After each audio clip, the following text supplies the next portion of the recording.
रमा ने 12th पास कर लिया था और उसे घूमने फिरने का बहुत शौक था और ये वाजिब भी था, क्योंकि उसके पिताजी बैंक में मैनेजर थे और उनका कई बार अलग अलग शहरों में तबादला होते ही रहता। इसीलिए नए नए शहर घूमने का उसे मौका मिलता। इस बार उसके पिता का तबादला कोलकाता शहर में हुआ। कोलकाता आने के बाद जब वह लोग शिफ्ट हो गए, तब रमा ने अपने दोस्तों के साथ घूमने का प्लान बनाया, क्योंकि उसने 12th पास कर लिया था और अभी कॉलेज के प्रवेश में टाइम समय था। इसीलिए उन लोगों ने कोलकाता के ही सुंदर सुंदर जगह पर घूमने का प्लान बनाया। फिर एक दिन उन्होंने सिलीगुड़ी जाने का प्लान बनाया। वह पूरे 2 दिन का था। उसके बाद पूरी तैयारी के साथ रमा अपने दोस्तों के साथ सिलीगुड़ी घूमने के लिए चली गई। पहले दिन उन्होंने वहां पर अच्छे से घूमने फिरने के साथ कई तरह की बढ़िया ट्रैकिंग की। फिर शाम को थक हार कर वह होटल के कमरे में आकर आराम करने लगे। दूसरे दिन वापस से वह लोग घूमने के लिए निकल पड़े, लेकिन इस बार सिलीगुड़ी के जंगलों के वह थोड़े और अंदर चले गए, उस जगह पर जहां पर कम ही लोग आना जाना करते थे। वह लोग कुछ घने जंगल के अंदर चले गए। वहां पर जाकर दिन भर सभी ने बहुत मस्ती की, कई सारी फोटो भी खींची और उसके बाद सभी लोग वहां से वापस आ गए। वापस आते समय रमा ये नहीं जानती थी कि उसके साथ कोई और भी आ रहा था। कोलकाता से सिलीगुड़ी का रास्ता बहुत दूर था और कोलकाता पहुंचने के लिए बहुत समय लगने वाला था। इसीलिए सभी ने कई बार रास्ते में रुककर चाय नाश्ता किया, लेकिन इतने समय तक रमा ने एक बार भी कुछ ना खाया और कुछ ना पिया। उसे एक अजीब सा भारीपन सा महसूस हो रहा था, जो वह खुद भी समझ नहीं पा रही थी। अब तक तो सब कुछ ठीक था, लेकिन जब से वह उन जंगलों से घूम कर आई थी, तब से उसे कुछ ठीक नहीं लग रहा था। लेकिन उसने यह बात अपने किसी भी दोस्त को नहीं बताई। आखिरकार वह लोग कई घंटों के सफर के बाद अपने घर कोलकाता पहुंच ही गए और बाद में रमा अपने घर चली गई और उसके सारे दोस्त भी अपने अपने घर चले गए। सिलीगुड़ी के जंगलों से घूमने के आने के बाद से 2 दिनों तक तो सब कुछ ठीक रहा, लेकिन अब उसके साथ कुछ ऐसा होने वाला था जिसकी उसने कल्पना भी नहीं की थी। वह अपने कमरे में सो रही थी। आधी रात का समय था। बाहर का वातावरण हल्का सा ठंडा था। हवा भी साएं साएं करती हुई मध्यम सी चल रही थी। पर रमा के कमरे का वातावरण बहुत ही ज्यादा ठंडा हो चुका था। अचानक रमा को ऐसा लगने लगा कि उसके सीने पर कोई भारी चीज रखी हुई है, या ऐसा कह सकते हैं कि कोई बैठा हुआ था, क्योंकि वह सांस तक नहीं ले पा रही थी। अचानक उसने अपनी आंख खोली, लेकिन फिर भी वह उसे देख नहीं पा रही थी, जो कि उसके सीने के ऊपर बैठा हुआ था। कुछ देर तक रमा का दम घुटता रहा। उसके बाद वह बेहोश हो गई और फिर सब कुछ पहले जैसा सामान्य हो गया। दूसरे दिन जब सुबह हुई, रमा ने अपनी मां को कल रात उसकी साथ हुई घटना के बारे में बताया। उसकी बात सुनकर रमा की मां को लगा कि हो सकता है रमा को कोई भ्रम हुआ हो। उसे उन्होंने समझाकर शांत करवाया। वो भी सोचने लगी शायद भ्रम ही होगा। उसके बाद आज फिर वही रात आई। वो अपने कमरे में सोई हुई थी कि उसके कमरे का तापमान बहुत ठंडा हो गया। वापस से उसे ऐसा लगने लगा जब आधी रात का समय था, कोई उसके सीने के ऊपर बैठा हुआ है और वह सांस नहीं ले पा रही थी। उसका दम घुट रहा था, लेकिन वह देख नहीं पा रही थी। अचानक से उसने अपनी आंखें खोली तो इस बार सामने का नजारा देखकर मानो उसके दिल की धड़कन ही रुक गई हो।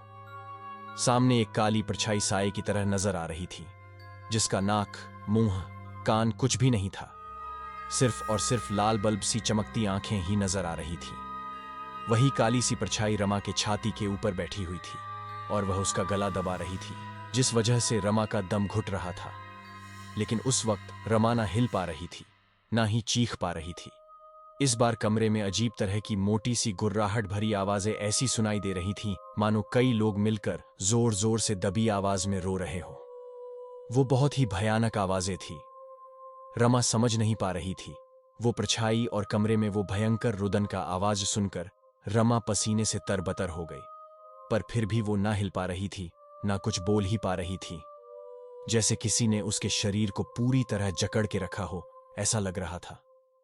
कुछ देर वैसे ही रहने पर रमा बेहोश होने लगी और उसके बाद बेहोश होकर वह वैसे ही सो गई और फिर से सब कुछ सामान्य हो गया। लेकिन सुबह होते ही रमा हड़बड़ाकर उठी और उठते ही वह अपनी मां के कमरे में गई और उन्हें सारी बात बताई। इस बार उसकी मां भी चिंतित हुई और उन्होंने यह बात रमा के पिताजी को बताई। लेकिन रमा के पिताजी इन सब बातों में बिल्कुल भी विश्वास नहीं करते थे। उन्होंने इसे रमा का भ्रम कहा और उसे नकार दिया। लेकिन रमा की मां को रमा पर विश्वास था, इसीलिए उस दिन रमा की मां ने उसके साथ ही उसके कमरे में रुकने का फैसला लिया और उस दिन वह रमा के साथ रात को उसके कमरे में ही ठहर गई और उसके पास ही सो गई। फिर से रात घिर आई थी और मध्यरात्रि का समय हो आया था। अचानक से रमा की फिर नींद खुली और फिर से उसने वही काली परछाई को अपने छाती के ऊपर बैठा हुआ पाया जो कि उसका गला दबा रहा था। और कमरे में आवाजें भी आ रही थीं, पर वो आवाज रमा की मां को नहीं सुनाई दी। इस बार भी वो वैसे ही जड़ हो गई थी। वह सिर्फ और सिर्फ उस काली परछाई को देख पा रही थी, जिसकी कि सिर्फ लाल चमकती अंगारों सी जलती आंखें ही दिखाई दे रही थीं और बाकी वह एक काली धुएं जैसी परछाई ही नजर आ रही थी। इस बार भी वह काली परछाई रमा का गला दबा रही थी और रमो की सांसें घुट रही थीं। उसका दम फूलने लगा था, लेकिन वह कोई विरोध नहीं कर पा रही थी क्योंकि उसके हाथ पैर सुन्न हो चुके थे और वह उसके गले से आवाज तक नहीं निकाल पा रही थी। उसके साथ जो कुछ भी हो रहा था, उसके बाजू में सो रही उसकी मां को उसकी भनक तक नहीं लगी, क्योंकि रमा हिलने की स्थिति तक में नहीं थी और ना ही उसके मुंह से चीख ही निकल रही थी। वह फिर से बेहोश हो गई। दूसरे दिन जब सुबह हुई तो रमा की मां ने देखा कि रमा बहुत डरी हुई लग रही थी और रो रही थी। तब उसकी मां ने उससे पूछा तो रमा ने कल की सारी घटना बताई और साथ ही उसने अपने गले को भी दिखाया, जहां पर उंगलियों के खरोंचों निशान दिखाई पड़ रहे थे। यह देखकर रमा की मां बहुत घबरा गई। आखिर इसके साथ क्या हो रहा था? यह बात उसने फिर से रमा के पिताजी को बताई और उसके पिताजी ने जब देखा कि रमा के गले में कुछ उंगलियों के निशान थे तो वह भी इस बार थोड़े गंभीर हुए। लेकिन उन्होंने इस बार भी किसी भी पैरानॉर्मल एक्टिविटी या फिर नकारात्मक चीजों का होने से नकार दिया और वह रमा को लेकर एक डॉक्टर के पास गए। जब वह सब डॉक्टर के पास गए तो डॉक्टर ने बताया कि रमा को स्लीप पैरालिसिस हुआ है। लेकिन डॉक्टर, क्या इस बीमारी में किसी की उंगलियों के निशान भी नजर आ सकते हैं, जैसे कि मेरी बेटी के गले में ये खरोच के निशान बने? रमा की मां ने डॉक्टर को रमा का गला दिखाते हुए दौड़ कहा, जहां पर खरोच के निशान दिखाई पड़ रहे थे। देखिए, हो सकता है कि रात को सोते समय शायद आपने ही गलती से रमा का गला दबाया हो सकता है नींद में कभी कभी हम जो करते हैं कई बार वह हमें भी नहीं पता। डॉक्टर के ये कहते ही रमा की मां को बहुत गुस्सा आया। उनका सीधा सीधा ये कहना था कि वह खरोंचों के निशान रमा की मां की वजह से ही बने होंगे, जो कि शायद कभी नींद भी गलती से उनका हाथ रमा के गले पर पड़ गया होगा। यह सुनकर रमा की मां को बहुत गुस्सा आया, लेकिन उसने उस वक्त डॉक्टर से कुछ भी नहीं कहा। फिर वह सब वहां से वापस आ गए। इस बार रमा की मां ने फैसला किया कि वह रमा के कमरे में नहीं रुकेंगी, ताकि वह सबको विश्वास दिला सके कि उन्होंने रात को रमा का गला गलती से भी नहीं दबाया। और फिर से रात आई। रमा अपने कमरे में अकेले सो रही थी। अब तो सोने से भी उसे डर लगने लगता, क्योंकि उसे अब कमरे में किसी और के होने का एहसास भी हो रहा था। उसकी कई रातें खौफ में गुजर चुकी थीं, जिसे सोचकर भी वो कांप जाती। अभी वो अजीब तरह की हो गई थी, क्योंकि वो सोती नहीं थी, लेकिन बाद में उसे नींद आ ही जाती और फिर से शुरू होता खौफ से भरी रातों का सिलसिला। फिर आधी रात हो आई और फिर से रमा की नींद खुल गई। कब से वो जगी ही थी, पर ना जाने कब नींद लग गई उसकी। अब आधी रात हो चुकी थी। फिर से वही सब शुरू। उसका दम घुट रहा था। उसकी आंखें खुली हुई थीं, लेकिन वह अपने हाथ पैर हिला तक नहीं पा रही थी, कुछ कह नहीं पा रही थी और सिर्फ सामने अपने सीने पर बैठी हुई उस काली परछाई को ही देख पा रही थी, जिसकी दो लाल आंखें चमक रही थीं और उसने रमा का गला दबाया हुआ था। कमरे में वही भयानक रुदन करती अजीब सी आवाजें। रमा बहुत घबरा गई थी। उसे ऐसा लगा कि अब वह बस मरने ही वाली है कि तभी वह बेहोश हो गई। हर बार जब भी उसके साथ यह घटना घटती तो वह बेहोश हो जाया करती और उसकी नींद सीधा सुबह ही खुलती। जब वह सुबह उठी तो फिर से अपनी माँ और पिता दोनों के पास ही गई और उसने उन दोनों को ही अपने साथ होने वाली घटनाओं के बारे में बताया, जो कि बिल्कुल भी सामान्य नहीं थी। आप यकीन क्यों नहीं कर रहे पापा? क्या आप मेरे मरने का रास्ता देख रहे हो? उसके ऐसा कहते ही उसके पापा ने उसे एक तमंचा गाल पर जड़ दिया। ये क्या कह रही हो रमा? तुम्हें कोई होश भी है? रमा के पिता ने कहा। हाँ, होश है, तभी आपसे कह रही हूं कि जो कुछ भी हो रहा है वह नॉर्मल नहीं है। सोचिए, इतने दिन से ही हो रहा है। क्या एक ही जैसी चीजें होना नॉर्मल बात है? और आप तो जैसे यकीन ही नहीं करना चाहते, तो मैं क्या करूं? वो भयंकर एहसास मैंने किए हैं। रात को सोने से भी डर लगता है। मुझे तो ऐसा लगता है कि किसी एक दिन में वैसे ही ना मर जाऊं। और वह कहते हुए रमा रोने लगी। यह देखकर रमा के पिताजी अब सच में बहुत गंभीर हो गए, क्योंकि अब उन्हें रमा की बातें भी कुछ कुछ सच लगने लगी थी। इसीलिए रमा की मां के सुझाव पर उन्होंने एक तांत्रिक बाबा से मिलने का फैसला किया। ताकि वह जान सके कि रमा के साथ जो कुछ भी हो रहा है वह क्यों हो रहा है। कोलकाता से ही थोड़े दूर एक छोटे से गांव में वह उस बाबा से मिलने के लिए गए। रमा की मां ने अपनी एक सहेली से उनका पता निकलवाया था और वह बहुत सिद्ध तांत्रिक थे। जो भी समस्या होती वह उसे एक ही नज़र में भांप जाते थे। फिर वह लोग उस गांव पहुंच ही गए जहां वो सिद्ध बाबा रहते थे। उनका घर गांव की सीमा से बाहर था। वो झोपड़ीनुमा घर था। आगे से जंगल का रास्ता लगता था। वो जगह बहुत ही शांत थी। सब इस वक्त बाबा के सामने बैठे हुए थे। उस बाबा ने रमा को थोड़ी देर लगातार देखा। फिर उन्होंने रमा की मां से पूछा, जी बताइए, आपको क्या समस्या है। फिर रमा की मां ने और रमा ने मिलकर उन्हें सारी बातें बताई कि किस तरह से कुछ दिनों में रमा के साथ आधी रात को अजीबोगरीब घटनाएं घट रही हैं। उसे महसूस होता है कि कोई उसके सीने के ऊपर बैठा उसका गला दबा रहा है, जिसकी सिर्फ लाल आंखें ही दिखाई पड़ती हैं और बाकी सब काली धुएं जैसी परछाई। साथ ही भयानक रोने जैसी आवाजें आती हैं जो अजीब तरह की होती हैं। यह सब उन्होंने बताया। यह सब सुनकर वह बाबा कुछ देर शांत रहे। फिर उन्होंने रमा की ओर देखा और उसके सिर पर अपना हाथ रखकर उन्होंने अपनी आंखें बंद कर ली। कुछ देर बाद उन्होंने अपनी आंखें खोलीं और रमा से पूछा, क्या यह जो घटना हो रही है वह कब से हो रही है? मुझे बताओ, क्या तुम कहीं बाहर घूमने गई थी? क्या तब से यह घटना हो रही है? उनके ऐसा पूछते ही रमा अचंभित हो उठी। फिर उसे याद आया, हाँ, वह जब से सिलीगुड़ी के जंगल से घूम कर आई है तभी से उसके साथ यह घटना हो रही है। उसके बाद उसने बाबा से कहा कि वह सिलीगुड़ी के जंगलों में घूमने के लिए गई थी और उसके बाद से ही उसके साथ में सारी घटनाएं हो रही हैं। यह सुनकर बाबा कुछ देर शांत रहे। वो कुछ सोच रहे थे। फिर उसके बाद उन्होंने जो कुछ भी कहा वह सुनकर रमा और उसको परिवार दंग रह गए। मेरी बात ध्यान से सुनिए। जो कुछ भी रमा के साथ हो रहा है, जब से वह उन सिलीगुड़ी के जंगलों से आई है तभी से हो रहा है। क्योंकि उस वक्त जब वह उन जंगलों से वापस लौट रही थी तो वह अकेली नहीं थी, इसके साथ कोई और भी था। क्या? वह क्या हो सकता है बाबा? हमें आप पूरी बात बताइए, रमा की मां ने कहा। फिर बाबा ने बताना शुरू किया। दरअसल रमा के पीछे एक काल पुरुष लगा हुआ है। काल पुरुष इसीलिए क्योंकि काल पुरुष एक तरह से बुरी शक्ति या फिर एक तरह की एंटिटी होता है, बिल्कुल जिन्न की तरह। ये किसी इंसान की आत्मा नहीं होती। ये जंगल में रहते हैं और जब भी ये किसी इंसान पर गुस्सा होते हैं तो उनके पीछे पड़ जाते हैं और फिर उन्हें मारकर उनकी आत्मा को अपना गुलाम बना लेते हैं, जिससे उस इंसान की आत्मा को कभी भी मुक्ति नहीं मिलती। यह चीज किसी काली परछाई जैसा होता है। यह किसी को भी दिखाई नहीं देता। यह सिर्फ उसी इंसान को दिखता है जिसे यह मारना चाहता है, पर उस इंसान को भी यह चीज सिर्फ एक परछाई की तरह ही दिखाई देगा। ऐसी परछाई जिसकी आंखें चमकदार लाल होंगी, जैसा कि रमा देख पाती थी। वो आवाज भी उसी की थी। वो गुस्से में गुर्राता है, रोता है, पर बहुत ही भयानक है। अगर यह चीज 21 दिन तक उस इंसान का पीछा नहीं छोड़ती तो 22वें दिन वह उस इंसान की जान ले लेती है। यह सब सुनते ही रमा बहुत डर गई। साथ ही साथ उसके माता पिता भी डर गए। आखिर इस अजीब सी चीज या एंटिटी के बारे में पहली बार उन्होंने कुछ सुना था, काल पुरुष, जिसके बारे में वह कुछ भी नहीं जानते थे, जो कि बाबा ने उन्हें आज बताया था। यह सुनकर रमा बहुत डर गई और उसने रोते हुए कहा, लेकिन बाबा, यह सब कुछ मेरे साथ ही क्यों? मेरे साथ तो मेरी और भी सहेलियां गई थीं, तो फिर उनके साथ क्यों नहीं? यह सुनकर बाबा कुछ देर शांत रहे। फिर उन्होंने रमा से कहा, क्योंकि गलती तुम ही से हुई थी।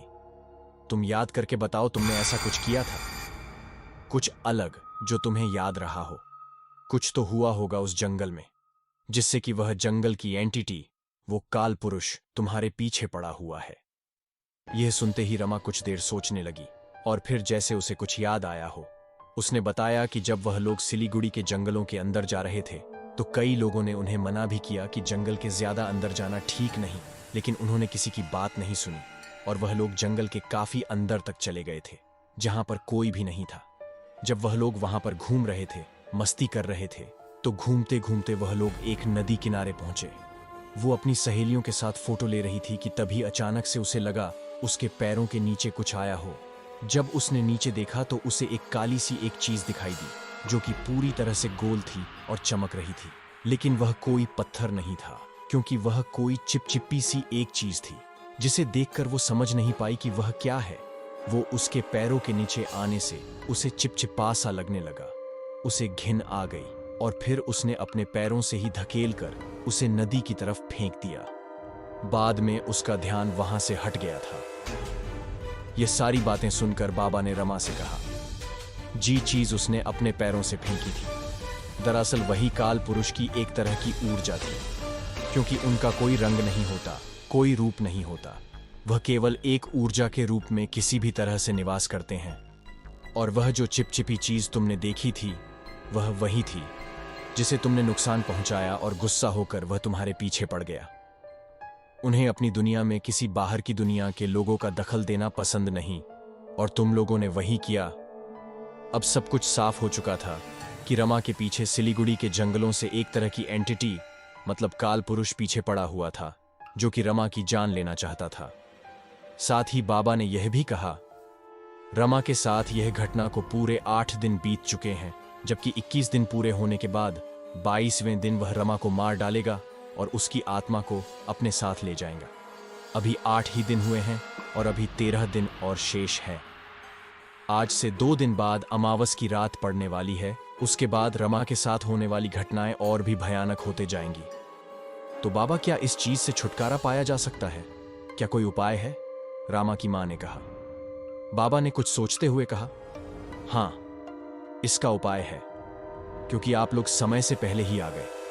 अगर अमावस के बाद आप लोग आते तो शायद ही मैं कुछ नहीं कर पाता, क्योंकि तब उसकी ऊर्जा बहुत उग्र हो जाती। अभी समय है, सबसे पहले आप लोग यह पवित्र धागा बांध लीजिए। उन्होंने एक लाल मोटा सा धागा उन लोगों को देते हुए कहा, यह धागा उस काल पुरुष से आपकी बेटी की रक्षा करेगा, साथ ही आप लोगों की भी रक्षा करेगा। उसके बाद आप लोगों को सिलीगुड़ी के उन्हीं जंगलों में फिर से जाना होगा जहां पर कुछ दिन पहले रमा गई थी। रमा ने जिस चीज को नुकसान पहुंचाया है उसको तो वापस नहीं लाया जा सकता, लेकिन उसी की तरह एक काला चिकना गोल पत्थर को इस लाल धागे में लपेटकर उसी नदी किनारे रखकर आना होगा। उसके बाद वह काल पुरुष रमा का पीछा छोड़ देगा। बाबा ने सारी बातें उन्हें समझाई और वह सब यह समझ भी गए। उसके बाद बाबा ने उन्हें उसी दिन सिलीगुड़ी के जंगलों के लिए निकल जाने को कहा, क्योंकि 2 दिन बाद अमावस थी, इसीलिए उन्हें जो भी करना होगा जल्द ही करना होगा। अब सब कुछ जानने के बाद आज रात का इंतजार करना भी ठीक नहीं था। वो लाल धागा सबकी रक्षा करेगा, यह भी कहा। फिर सभी बाबा का आशीष लेकर वहां से सिलीगुड़ी के लिए निकल गए। बाबा ने उन्हें एक काला चमकदार गोल पत्थर दे दिया था, जो कि जहां वो रहते थे वहां उन्हें वो आसानी से मिल जाता था। उन्हें पहुंचते पहुंचते दोपहर के 4 बज चुके थे। वह जंगलों के अंदर जाने लगे। 4 बजे के समय अब जंगल में धीरे धीरे हल्का हल्का सा उजाला ही दिखाई पड़ रहा था, लेकिन सभी ने बाबा का दिया हुआ वह रक्षा बंधित लाल धागा बांध रखा था। जब जंगल के अंदर वो सब जा रहे थे तो रमा बहुत ज्यादा डरी हुई थी।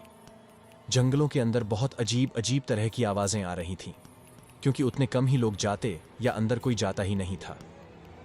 कुछ देर चलने के बाद जंगल के घने माहौल के बीच उन्हें वो नदी जस्ट दिखाई पड़ी, जहां पर कभी रमा ने उस चिपचिपी काली सी चीज को अपने पैरों से फेंका था। वह लोग उस जगह पर गए और उसी काले पत्थर पर, जिसमें उन्होंने लाल धागा बांध रखा था, उस गोल काले पत्थर को उन्होंने उसी नदी किनारे रख दिया और फिर वह लोग वहां से वापस लौटने लगे। लौटते समय अब उन्हें अजीब सा महसूस हो रहा था, जैसे कि कोई उनके पीछे पीछे आ रहा हो। अचानक से ही जंगलों से अजीब अजीब तरह की आवाजें आने लगीं, जैसे कि कई लोग एक साथ रो रहे हों। सुनसान जंगल और उस पर घिरता हुआ अंधेरा यह माहौल को डरावना बना रहे थे। रमा और उसके परिवार के अलावा उस जंगल में कोई नहीं था। जंगल से बाहर निकलते समय उन्हें इसी तरह की आवाजें बढ़ती महसूस हुई और अचानक से ही तेज तेज हवाएं चलने लगी। वहां के बड़े बड़े पेड़ अपने आप लहराने लगे और फिर से एक अजीब तरह की ध्वनि उत्पन्न करने लगे। आ हूं हूं। अजीब सी यह आवाजें सुनाई पड़ रही थीं, जैसे कई लोग एक साथ बड़े ही अजीब तरह से रुदन कर रहे हों या रो रहे हों या कभी कभी जोर से चीख रहे हों।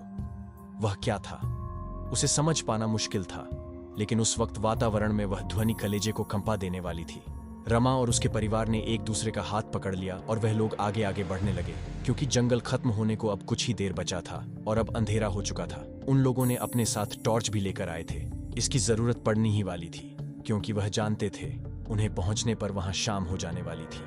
अब टॉर्च की रोशनी से वह आगे आगे बढ़ने लगे। अचानक से ही उन्हें वहां कई सारी काली परछाइयां अपने आसपास घूमती हुई नजर आने लगी, जिनकी सिर्फ और सिर्फ लाल आंखें चमक रही थीं। और उन्हीं में से वह अजीब अजीब सी आवाजें सुनाई दे रही थीं, लेकिन वह परछाई उनके आसपास थोड़ी दूर ही घूम रही थी, उनके नजदीक नहीं आ रही थी। तब सब यह समझ गए कि यह सब कुछ इस पवित्र धागे की वजह से हो रहा है जो कि बाबा ने उन्हें दिया था। भले ही वह उनके नजदीक नहीं आ पा रही थी, लेकिन वह माहौल इतना डरावना था कि किसी को भी दहशत से भर दे। इसीलिए रमा के परिवार वाले भी बहुत डरे हुए थे। इसीलिए वह मन ही मन अपने भगवान का नाम लेते हुए आगे बढ़ रहे थे। वह भयानक आवाजें उनका पीछा करती रही, लेकिन वह परछाइयां उनके कुछ दूर आसपास ही भटकती रही, क्योंकि वह उनके नजदीक नहीं आ पा रही थी, क्योंकि उनके सभी के हाथों में वह लाल पवित्र धागा बंधा हुआ था। उसके बाद कुछ ही देर बाद वह लोग आखिरकार उस जंगल से बाहर निकल ही गए। जंगल से निकलते ही वह अजीबोगरीब भयानक आवाजें आना भी बंद हो गईं और वह काली परछाइयां दिखना भी बंद हो गईं। सभी ने हाथ जोड़कर अपने इष्ट को धन्यवाद किया, साथ ही मन बाबा को भी धन्यवाद किया। वह लोग वहां से अपने कोलकाता शहर के लिए निकल पड़े। फिर कईयों घंटे के सफर के बाद वह अपने शहर पहुंच चुके थे।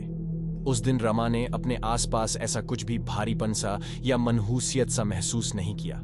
उसे लग रहा था वह अपने आप को काफी हल्का सा महसूस कर रही थी। उसे अब अच्छा लग रहा था। फिर रात हो आई थी। रमा थोड़ी डरी हुई थी, इसीलिए उसने अपनी माँ को भी अपने साथ सोने के लिए कहा। उसकी माँ उसके कमरे में उसके साथ रुक गई। जब आधी रात आई तो रमा सोई हुई थी, लेकिन इस बार उसके साथ ऐसी कोई भी घटना नहीं हुई।